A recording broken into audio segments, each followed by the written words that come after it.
અત્યારે હું તમને જે દેખાડવા જઈ રહ્યો છું તે પ્રસાદના ભાત છે। આ ભાતના ડુંગર સમાન તમે જે કહી શકાય કે જોઈ શકો છો, જે ભાત છે તે કેટલા મોટા પ્રમાણમાં છે બનાવવામાં આવ્યા છે। ઘીમાંથી બનેલો આ મોહનથાળ છે। આ દ્રશ્યો તમને જે દેખાડી રહ્યો છું તમને પણ કદાચ નવાઈ લાગશે। અહીંયા અમારે 50-60-70,000 માણસો એકી સાથે આવે તો અમારે પણ વ્યવસ્થા જમણવાની છે।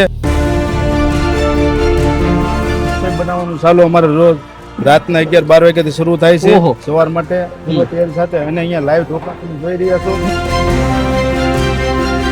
તમે માલ સામાન ભરેલો જોયો હશે, લોખંડ ભરેલું જોયું હશે કે કોઈ અન્ય વસ્તુ ભરેલું જોયું હશે, પરંતુ આ દેખાડી રહ્યો છું તે શ્રીખંડનો ભરેલી ગાડી છે અને શ્રીખંડના ડબ્બાઓથી ભરેલી આ ગાડી છે તે અત્યારે પ્રસાદ માટે શ્રીખંડ છે તે પીરસવામાં આવી રહ્યો છે। અત્યારે હું તમને જે દ્રશ્યો દેખાડવા જઈ રહ્યો છું તે કોઠારના દ્રશ્યો છે। તમે જોઈ શકો છો કે જે અગાઉથી જે કથા છે તેના માટે જે ભરવામાં આવ્યું છે કોઠાર। અડદનો લોટ છે, ચણાનો લોટ છે, મગનો લોટ છે। દાદા લીધે ઠાક ને 65 વર્ષ થયા તો એ ઠાક નીકળતો। આજે મીઠાઈમાં અમારે અહીંયા શ્રીખંડ છે, દાળ ભાત છે, શાક પૂરી છે। મોરારી બાપુની કથા છે અને કથામાં આવતા હજારો લોકો છે તેમના માટે આ પ્રસાદ છે તે સતત બની રહ્યો છે। ઝવેરચંદ મેઘાણી ગુજરાતી ભાષાનું એક એવું સંતાન જેને આ ધારાને ઉજાડી છે, જેને આ ધારામાં ધરબાયેલા ઇતિહાસને ધબકાર આપીને ધબકતો કર્યો છે, જેમને ખાંભીઓને ખુમારીના શ્રીફળ ધર્યા છે અને દરિયાની ભરતીને લાપસીના ઘી પાઈને મીઠી કરી છે। આવા મેઘાણીની પૈતૃક ભૂમિ એટલે બગસરામાં છીએ અને બગસરામાં માનસ મેઘાણી કથાનું આયોજન કરવામાં આવ્યું છે। પૂજ્ય મોરારી બાપુ છે આ કથા જે છે તે લોકોને શ્રવણ કરાવી રહ્યા છે। ત્યારે હાલ આપણે આ કથાના જે રસોડા છે તેમાં છીએ, તો આવો ગુજરાતના ઐતિહાસિક રસોડા વિશે વાત કરીએ, વાત ગુજરાતી પર। અત્યારે આ જે કથાનું આયોજન છે તો તેમાં જે ભોજન પ્રસાદનું પણ આયોજન કરવામાં આવ્યું છે, તો કેટલા લોકોને ભોજન આપવામાં આવી રહ્યું છે? હજારો લોકોની રસોઈ જે અમે જોઈ રહ્યા છીએ કે રસોડું અત્યારે ધમધમી રહ્યું છે, તો કેટલા લોકોની રસોઈ બની રહી છે? હવે અંદાજે કાંઈ નહીં તો પર ડે 20-25,000 બધા રસોડા થઈને લોકો જમતા હશે એવું અનુમાન છે। તો દરરોજ 20-25,000 લોકો જમે છે। તો આપણે જે રીતે વાત કરી કે 20-25,000 લોકોની રસોઈ બની રહી છે, તો જે કોઠાર રૂમ છે તેમાં આપણે છીએ, તો શું શું વસ્તુ છે તે અત્યારે કોઠાર રૂમમાં છે તે પણ અમને જણાવો। કોઠાર રૂમમાં તો મીઠા નમકથી માંડી અને તમામ રસોઈની સામગ્રી ઉતરે। ખાંડ છે, ઘી છે, ગોળ છે। હવે એનો તો કોટો શું છે, અગાઉ ઉતર્યો હોય એ સમયમાં હાજર ન હોય એટલે બહુ અંદાજ ન આવે, બાકી એકારે 9 દિવસનો કોઠારનું અનાજ ઉતરી જાય છે। ઘઉંનો લોટ છે, આ બાજુ અહીંયા તુર દાળ છે, આ બેસનનો લોટ છે, આ ચણાની દાળ છે, પાપડ છે, નિરમાના કટા છે, ખજૂર છે, ગોળ છે, બધા કિસમિસ મસાલા છે, બધા ગરમ મસાલા છે, બધા બાકી અડદની દાળ છે, શિંગદાણા છે, મગની દાળ છે, તુરની દાળ છે, નિરમા પાવડર છે, મીઠાના કટા છે, ચોખા છે, બાસમતી ચોખા છે, ખીચડિયા ચોખા છે, અડદનો લોટ છે, ચણાનો લોટ છે, મગનો લોટ છે, ઓલે પણ ઘીનો ડબ્બાનો સ્ટોક છે, ઓલે પણ તલનો તેલનો સ્ટોક છે, ઓલે પણ સિંગનો તેલનો સ્ટોક છે।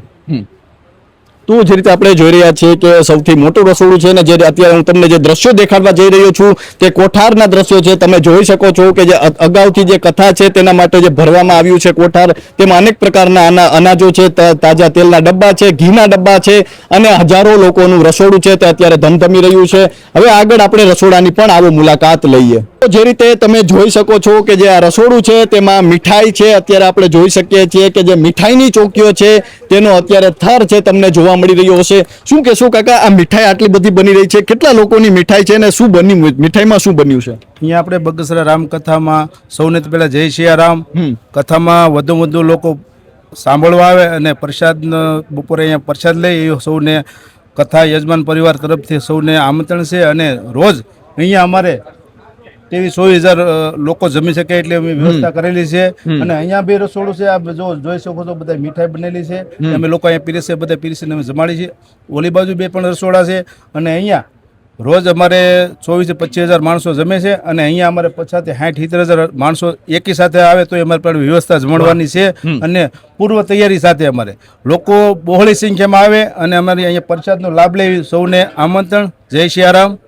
તો મીઠાઈમાં શું શું બન્યું છે કાકા? મીઠાઈમાં આ કાલમાંથી અમારે અહીંયા જે મોહનથાળ બની રહ્યો છે, આજે મીઠાઈમાં અમારે અહીંયા શ્રીખંડ છે, દાળ ભાત છે, શાક પૂરી છે ને ડબલ શાક છે અને અનેક દાળ ભાત વગેરે છાશ પણ સાથે છે અને રોજે રોજ અમારે મેનુ અલગ અલગ જમવામાં આવે છે. મોહનથાળ બનાવવામાં આવ્યો છે. હા, પ્યોર ઘીમાં મોહનથાળ બનાવવામાં આવે છે. તો જે રીતે વાત કરી છે કે ઘીમાંથી બનેલો આ મોહનથાળ છે, આ દ્રશ્યો તમને જે દેખાડી રહ્યો છું તમને પણ કદાચ નવાઈ લાગશે, જે કારણ કે જે રીતે ચોક્યો છે તેની જે હાર કરવામાં આવી છે અને આપણે જોઈ શકીએ છીએ કે ઉપરથી જે આપણે કિસમિસ ને જે કાજુ બદામ છે તેનું પણ જે કહી શકાય કે જે નાખવામાં આવ્યું છે અને તાજા ઘીમાંથી બનેલી જે મીઠાઈ પ્રસાદ છે તેનું અત્યારે આયોજન કરવામાં આવી રહ્યું છે. તો આવો આગળ પણ જોઈએ કે જે અનેક વસ્તુઓ છે તે બની રહી છે તેના વિશે પણ જાણીએ. તો જે તમને ચોક્યોની હારમાળા દેખાઈ રહી છે તે અત્યારે ખમણ બની રહ્યા છે, ઢોકળા બની રહ્યા છે અને લોકોને પ્રસાદ માટે પીરસવામાં આવી રહ્યા છે.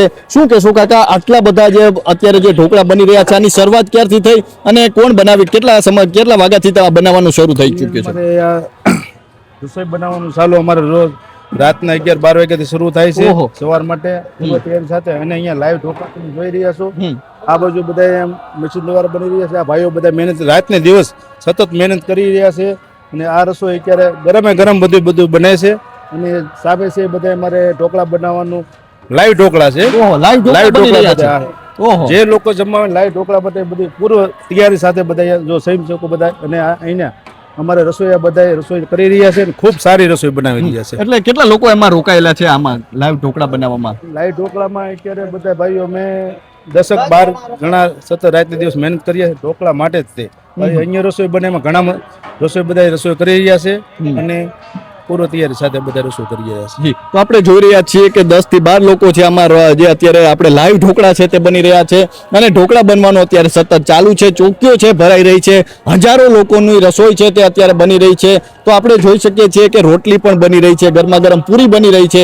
તો શું કહેશો કે આજે જે આપણે જોઈએ તો તમે જે રીતે વાત કરી કે પૂરી છે, તો આ કેટલા બહેનો છે તે પૂરી બનાવી રહ્યા છે, કેટલા લોકો રોકાયેલા છે? અમારે અહીંયા 80-90 લોકો પૂરી બનાવી છે. વધારે જરૂર પડે પણ વધારે લોકો જોડાઈ શકે છે અને રસોઈ ને પૂરી બધી બનાવી રહ્યા છે. અને એ લોકો ક્યારથી પૂરી બનાવે છે? આ લોકો અમારે રસોઈ અત્યારે સવારે 5 વાગ્યાથી પૂરી બનાવવાનું શરૂ કરે છે અને અહીંયા જોઈ શકો છો ટોપ બધે છે અને અહીંયા જમણવાર ચાલુ રહે એમ ગરમા ગરમ પૂરી બધી લોકોને જમાડવામાં આવશે. જી, તો જે રીતે આપણે જોઈ રહ્યા છીએ પૂરી બની રહી છે ને આ હું તમને દ્રશ્ય જે દેખાડવા જઈ રહ્યો છું કે તમે જોઈ શકો છો કે આ પૂરીનું ભરેલું ટોપ છે, કેટલી મોટી સંખ્યામાં પૂરીઓ છે તે સતત બની રહી છે. પૂરીઓ છે તે પણ લાઈવ બની રહી છે અને તમે આ જોઈ શકો છો કે કેટલી મોટી સંખ્યામાં જે લોકો આવ્યા છે તેમના માટે અત્યારે સતત ભોજન છે તે બનવાનું, પ્રસાદ બનવાનું ચાલુ છે અને આવા તો ટોપ છે તે તમને અનેક દેખાઈ જશે અહીંયા. શું કહેશું કાકા, અનેક ભાઈઓ પણ આમાં રોકાયેલા છે, બહેનો પણ રોકાયેલા છે. તો ક્યારે એવું થાય છે કે લોકો આવ્યા હોય ને ભોજન ખૂટ્યું એવું ક્યારે બને? ના, અત્યારે બાપુની કૃપાથી તો અહીંયા રસોડો અમારે 1 લાખ માણસો થઈ શકે તો પણ લોકો જમ્યા વગર ન જઈ શકે અને અમારે અહીંયા રસોડો 11:30 થી શરૂઆત થાય તે કથા પૂરી થાય માણસો જ્યાં સુધી આવે ત્યાં સુધી રસોડું ચાલુ રાખીએ અને સવારે નાસ્તો 6:30 આપી પછી બપોરે જમણવાર અમારે 11:30 ચાલુ થાય તે 4 વાગ્યા સુધી ચાલુ રહે અને પાછું અમે 6 વાગ્યા રસોડું ચાલી રાતના 10:30-11 લોકો કોઈ ભૂખ્યા જતા નથી. બાપુની કથામાં લોકો કોઈ ભૂખ્યા જતા નથી અને અહીંયા બધા લોકો જોઈ શકો છો મોટી સંખ્યામાં લોકો બધા કામ રહ્યા છે અને સ્વયંસેવકો 450-500 જણા સ્વયંસેવકો બધા કામ કરી રહ્યા છે અને અહીંયા રસોડાની પૂરો તૈયારી છે. અત્યારે અમે અડધી કલાકમાં ચાલુ થાય છે. તો અત્યારે આપણે જોઈએ તો અનેક સ્વયંસેવકો રોકાયેલા છે. તો તમે જે રીતે વાત કરી કે જે 450-500 સ્વયંસેવકો છે, તો એ સ્વયંસેવકો કઈ રીતે અહીં પહોંચે છે અને એમને કઈ રીતે ગોઠવવામાં આવે છે? અહીંયા અમારે સ્વયંસેવકો એ રીતે પૂછે છે કે અમારે અહીંયા મોવાથી ચિમનભાઈ વાઘેલા અમને આમંત્રણ આપે છે અને અમે અહીંયા એના મેનેજમેન્ટ નીચે અમને અહીંયા બસમાં બધા સ્વયંસેવકો આવે છે અને એ લોકો બધા અમને બસ ભાડું બાંધી આપે ને અમે બધા એની સાથે બધા આવીએ છીએ. અને કેટલા દિવસથી આ રસોડું છે તે સતત ચાલુ છે? દરરોજ લોકોને જમવા માટે અહીં પ્રસાદ આપવામાં આવે છે? હા, દરરોજ જમવાનું કથા શરૂ છે પહેલા 1 દી અગાઉથી ચાલુ થઈ ગયેલું છે રસોડું અને જે લોકો અહીંયા આવે ને બધાને જમાડે છે અને દરરોજ અલગ અલગ વસ્તુઓ છે તે આપવામાં રોજ માટે અલગ અલગ વસ્તુઓ જમાડવામાં આવે છે. અને ખાસ કરીને જોઈએ તો અનેક લોકો છે તે પણ એમાં રોકાયેલા છે અને અત્યારે જે રીતે આપણે જોઈએ તો રસોડું સતત ધમધમી રહ્યું છે. તો ક્યારેય એવું થાય છે કે કંઈક ખૂટી ગયું કે કંઈ એવું થાય તો ત્યારે તમે શું કરો છો અથવા તમને કેમ અંદાજ આવે કે આટલા લોકો આજે જમશે? ના, અમારે અહીંયા માણસો બધા જે રસોઈની તૈયાર કરી એમાં 8 થી 10 માણસો બધા મેનેજમેન્ટ કરતા હોય કથાની મંડપમાં કેટલું પબ્લિક છે કેટલું નહીં અને અહીંયામાં જે રસોઈ બનાવીને એસ્ટિમેટ જોઈ છે કે જે કથાના મેદાનમાં બહોળી સંખ્યામાં તો અમે રસોઈ તરત બીજી બનાવવાની તૈયારી કરી નાખીએ છીએ અને અમે રોજ રસોઈ તો ખૂટતી જ નથી અને અમારો અંદાજ આ લોકોને કથાનો ઘણો અનુભવ છે એટલે અહીંયા અમારે આમ મેદાનમાં જોઈ શકીએ એટલે અમે ખબર પડી જાય કે એટલું માણસો અહીંયા રસોઈ બનાવવી પડશે અને વધી જાય તો કોઈ લોકો જેમાં છે કે જાતા નથી. જી બીજી પણ અનેક વસ્તુઓ જે બની રહી છે ને સતત રસોડું છે તે ચાલુ છે. તેમને જે રીતે વાત કરી અનેક સ્વયંસેવકો છે તે રોકાયેલા છે અને જે હજારો લોકો છે તેમના માટે દરરોજ રસોઈ છે તે બનતી હોય છે. અને અત્યારે હું તમને જે દેખાડવા જઈ રહ્યો છું તે પ્રસાદના ભાત છે. આ ભાતના ડુંગર સમાન તમે જે કહી શકાય કે જોઈ શકો છો જે ભાત છે તે કેટલા મોટા પ્રમાણમાં છે બનાવવામાં આવ્યા છે. હજારો લોકો માટે ભાત બન્યા છે. શું કહેશો કે આટલા બધા ભાત આ ક્યારથી બનાવવાની શરૂઆત કરી હતી? આ ભાત અમારે સવારે 8 વાગ્યાનું શરૂ થાય તે કથા પૂરી થાય ત્યાં સુધી ભાત સતત ગરમ બધું બનાવ્યા કરીએ છીએ અને અંદાજે કે માણસો અમારે જે રીતના માણસો વધે એ રીતના અમે રસોઈ બનાવીએ છીએ અને ભાત તો મેં બનવાનું ચાલુ જ હોય. એટલે સવારથી બને છે. આ સવારથી 8 વાગ્યાથી શરૂ થઈ જાય. 8 વાગ્યા એમાં કેટલા લોકો રોકાયેલા છે ભાત બનાવવા? ભાત બનાવવા માટે અત્યારે અમારા અહીંની 10 જણા રોકાઈ ગયેલા છે અને અહીંની પોગાડવા માટે 15-20 જણા બીજા માણસો છે જ્યાં સુધી જે રસોઈ બને એને દેવા માટે બધે. એ સાથે જોઈએ આપણે બીજી પણ અન્ય વસ્તુઓ જે બની રહી છે અને આટલા મોટા મોટા ટોપ છે અને તેમાં જે વસ્તુઓ બની રહી છે તમે જોઈ શકો છો કે જે શાક અને દાળ છે તેનું પણ ટોપ છે. તો આ શું છે અને આજે શું શું બનાવવામાં આવ્યું છે? આજે શાક 2 બનાવેલા છે, કઠોળનું બનાવેલું છે અને બટેટા રીંગણા અને મિક્સ શાક બધું બનાવેલું છે. કઠોળનું શાક છે અને બટેટાનું પણ શાક છે અને આવા બધા ભાઈઓ અમારા અહીંયા સ્વયંસેવકો બધા અહીંયા પોગાડી રહ્યા છે અને હવે શરૂ થાય એટલે બધા લોકો લારી દ્વારા ભરીને ત્યાં લઈ જાય છે બધા. અને આપણે જોઈએ તો જે આ બટાટા સમારવામાં આવી રહ્યા છે આ મશીન કદાચ અમે પહેલી વાર જોયું છે. શેના માટે મશીન રાખવામાં આવ્યું છે? આપણે જોઈએ આટલી મોટી સંખ્યામાં જે લોકો આવે છે તેના માટે બટાટા સમારવામાં આવ્યા છે. બટેટા અમે મશીન દ્વારા કાપીએ એટલે લોકો વધી જાય તો અમારે પૂર્વ તૈયારી સાથે 5 મિનિટની અંદર અમે જે 10, 15, 20 બોરી ઝેર કાપી જલ્દી કપાય છે એ માટે મશીન રાખી છે. એમાં કેટલા લોકોના જે બટાટા છે તે કપાઈ જતા હોય છે? અત્યારે અમારે અહીંયા જે લોકો 10-10 હજારના રસોઈ બનાવેલી એવા અમારે 4 ટોપનું શાક બનાવેલું છે અને અમારે અત્યારે અહીંયા 22-23 હજાર લોકો જમી શકે એટલી મેં રસોઈ બનાવેલી છે અને હજી પબ્લિક વધે તો જો જોઈ શકો છો ત્યાં અમે બટેટા કાપ્યા એ પાછા અમે તરત બનાવવાની તૈયારી કરી નાખી છે. એટલે સતત બનવા પણ માંડે તો. અને આપણે જોઈ શકીએ છીએ કે આ ટોપ શેનું છે? એમાં શું બની રહ્યું છે અત્યારે જે આપણે જોઈ શકીએ છીએ કે આ ટોપમાં શું બન્યું છે? આ એ બી શાક છે, ઓલો કઠોળનું શાક છે અને અહીંયા મિક્સ શાક છે, બટેટા રીંગણા ટમેટા છે. જી અને દરરોજ આ રીતે શાક છે તે બનાવવામાં આવતું હોય છે. તો આપણે જોઈએ તો શાકની તૈયારી ક્યારથી કરવામાં આવતી હોય છે? કારણ કે શાક પણ જે રીતે આપણે જોઈ રહ્યા છીએ કે ગરમ ગરમ બની રહ્યું છે તો એ ક્યારથી બનાવવામાં આવતું હોય છે? શાક અમારે સવારે 7 વાગ્યાનું શરૂ થઈ જાય છે તો અમે તરત તૈયાર બની જાય છે શાક. હા. તો શું કહેશો કે આટલા બધા લોકોની રસોઈ છે સતત બની રહી છે અને અત્યારે જે લોકો જમવાના છે તો કદાચ લોકો વધી જાય તો તમે કઈ રીતે આયોજન કરતા હો છો? અમારે લોકો અહીંયા વધી જાય ને તો અમે અહીંયા લોકો પૂર્વ તૈયારી સાથે બધા રસોઈ બધા તૈયાર જ હોય છે. આ જોઈ શકો સ્પેરમાં બધી સૂલું રાખી છે એ સૂલું બરાબર રસોઈ બની બીજી પાછી ત્યાં બનાવી નાખી એટલે અમારે પૂર્વ તૈયારી સાથે હોય છે.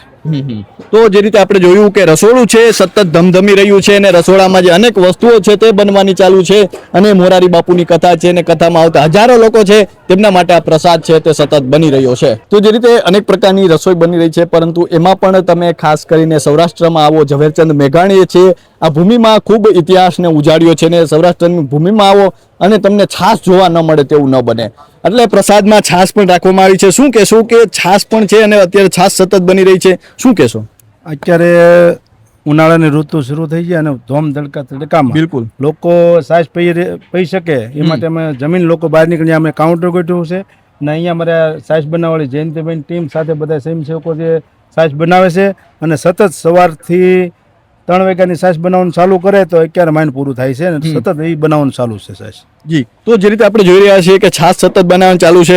કાકા શું કહેશો કે છાશ તમે બધા બનાવી રહ્યા છો તો છાશ સતત બનાવવી પડતી હશે કારણ કે લોકો અત્યારે ખૂબ પીશે અત્યારે જે ઉનાળો છે? શું કહેશો કેટલા લોકોની બને છે? આ છાશ બને છે લગભગ 10 થી 15 હજાર માણાની અને સતત ચાલુ જ રહેશે? ચાલુ જ રહેશે. હા બરફ નાખીને ઠંડી છાશ આપવામાં આવશે.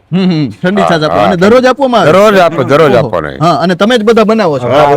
દરરોજ બનાવી છે 3-3:30 વાગ્યા સુધી છાશ બધાને પબ્લિક ને પાઈ છે. તો આમ થાક નથી લાગતો કારણ કે સતત છાશ દાદાની ઉપર ગરમી છે? દાદાની દયાથી થાક 65 વર્ષ થયા તો હજી થાક નથી લાગતો. હા માથે ગરમી છે ને નહીં કાંઈ દાદાની દયાથી કાંઈ થાય જ નહીં. હા અને તમે દરરોજ બનાવો? હા દરરોજ. હા ક્યારથી ચાલુ થાય છે આ છાશ બનાવવાનું? વહેલી છે સવારમાં વહેલી 4 વાગે આવી જઈએ બેળબેળ હોય કાલે 4 વાગ્યાનું ચાલુ થઈ જાય દિવસના 3:30 સુધી બધા પબ્લિક હા, પાવાની પાઈ હોય, છે અહીંથી ભરી ભરી લઈ જાય તું ક્યારે એવું થાય કે છાસ ખૂટી ગઈ હોય નહીં, ખૂટે નહીં, ખૂટે નહીં. એક ઇન્ટર નહીં પડતો ઠામુકો શું કારણ છે એનું એ દયા ભગવાનની બાપાની દયા હોય તો જ થઈ શકે વસ્તુ આ 65 વર્ષ આવે નહીંતર આ ઉંચકાવાનું થોડુંક થઈ શકે ઉંમર હોય તો જ થઈ શકે એની દયા હોય તો જ થઈ શકે દાદા આમ જોઈએ તો આપણા સૌરાષ્ટ્રમાં ખાસ કરીને ગુજરાતમાં ને સૌરાષ્ટ્રમાં ખાસ કરીને આપણે જો આવા રસોડા ખૂબ જોવા મળે જ્યાં લોકો માટે પ્રસાદ આપવામાં આવતો હોય છે તો એમાં લોકો સેવા કરતા પણ ખૂબ જોવા મળે છે તમે પણ સેવા કરો છો તો આ સેવા કેટલી જરૂરી છે જેટલી થાય એટલી જરૂરી છે જે એની દાદાની ઈચ્છા હોય કે સુધી બધા પબ્લિક 500 600 700 માણસ છે સેવા કરે છે તો તમે આ ગાડી જોઈ શકો છો આ ગાડીમાં તમે માલ સામાન ભરેલો જોયો હશે લોખંડ ભરેલું જોયું હશે કે કોઈ અન્ય વસ્તુ ભરેલું જોયું હશે પરંતુ આ દેખાડી રહ્યો છું તે શ્રીખંડનો ભરેલી ગાડી છે અને શ્રીખંડના ડબ્બાઓથી ભરેલી આ ગાડી છે તે અત્યારે પ્રસાદ માટે શ્રીખંડ છે તે પીરસવામાં આવી રહ્યો છે શું કહેશું કે આ કેટલા શ્રીખંડના ડબ્બા છે અને કેટલા લોકો માટે શ્રીખંડ અત્યારે આવ્યો અત્યારે છે અમારે અહીંયા 100 થી 25,000 માણસો જમી શકે એટલું અમે શ્રીખંડ લાવી એક ગાડી છે એક ગાડી બીજી આવે છે અને અહીંયા અમારે 25-30,000 માણસો જમે કે એટલું અમે શ્રીખંડની તૈયારી કરી રહ્યા છીએ ને આ જોઈ શકો છો એ આખી ગાડી શ્રીખંડની જ ભરેલી છે ને હજી બીજી ગાડી આવે છે આવીને આવી હજી બીજી ગાડી પણ ગાડી આવે છે ઓહો શું કહેશું કે આટલા બધા લોકોનો શ્રીખંડ છે તો એ કઈ રીતે અંદાજ કાઢો છો કે કેટલા લોકો માટે કેટલો શ્રીખંડ જોશે એ માનો કે 20,000 માં કેટલું શ્રીખંડ જોવે 30,000 માં કેટલું શ્રીખંડ જોવે અને 50,000 માં કેટલું શ્રીખંડ અમે ક્યારે શ્રીખંડ લાવ્યા 30,000 માણસો જમી શકે એટલું અમે શ્રીખંડ લાવ્યા છીએ પણ હજી અમારે લોકો વધી શકે તો અમે શ્રીખંડ મંગાવી શકીએ કોઈ જેમાં સિવા જતું નથી ખાસ કરીને શું કહેશો કે સૌરાષ્ટ્રમાં આ પ્રકારની આપણે જે કહી શકાય એક પદ્ધતિ જોવા મળે છે ખાસ ગુજરાતમાં પણ જોવા મળે છે જે રીતે પ્રસાદનું આયોજન કરવામાં આવે છે ખૂબ લોકોને ભાવથી જમાડવામાં આવતા હોય છે પ્રસાદ આપવામાં આવતો હોય છે કેટલું જરૂરી છે શું માનો છો આપણે ઝવેરચંદ મેઘાણીનું જે સ્થળ કહેવાય અને અહીંયા સૌરાષ્ટ્રની ધરા એટલે આપણે અહીંયા જે સાધુ સંતોની જગ્યા એટલે અહીંયા આપણે સૌરાષ્ટ્રમાં અન્નનો ટુકડો અહીંયા હરી ટુકડો એ કહેવત છે આપણે અને અહીંયા આપણે સૌરાષ્ટ્રમાં કોઈ માણસ આજુબાજુમાં કોઈ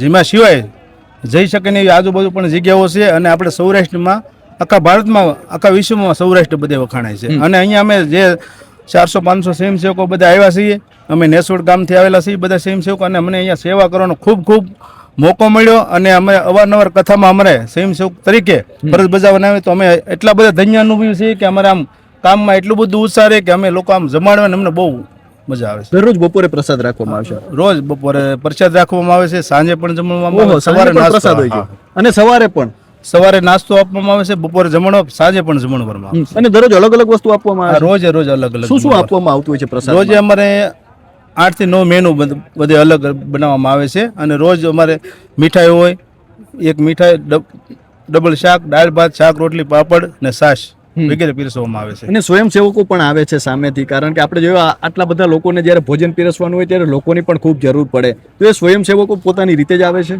સ્વયંસેવકો અમારો જય સિયારામ સેવા મંડળ નામનું ગ્રુપ હાલે છે મહુવા એ ગ્રુપ અમારે મહુવા તાલુકાના નેસોડ ગામે અમે ચલાવી રહ્યા છીએ જે રીતે આપણે જોઈએ છીએ કે રસોઈ છે સતત બની રહી છે અને અત્યારે અનેક પ્રકારનો પ્રસાદ રાખવામાં આવ્યો છે મેઘાણીએ છે આ ભૂમિના પ્રત્યેક પથ્થરને છે આ ભૂમિના ઇતિહાસ વિશે પૂછ્યું હતું ને આજે આ ભૂમિનો પ્રત્યેક પથ્થર છે ઇતિહાસનો સાક્ષી છે અને સૌરાષ્ટ્રમાં આજે જે મેઘાણી છે તેની યાદમાં મેઘાણી માનસ કથાનું આયોજન કરવામાં આવ્યું છે અને જેમાં અત્યારે પ્રસાદ છે રસોડું છે તે પણ સતત ધમધમી રહ્યું છે લોકો માટે પ્રસાદનું આયોજન કરવામાં આવ્યું છે તો અત્યારે બસ આટલું ફરી મળતા રહીશું વાત ગુજરાતી પર.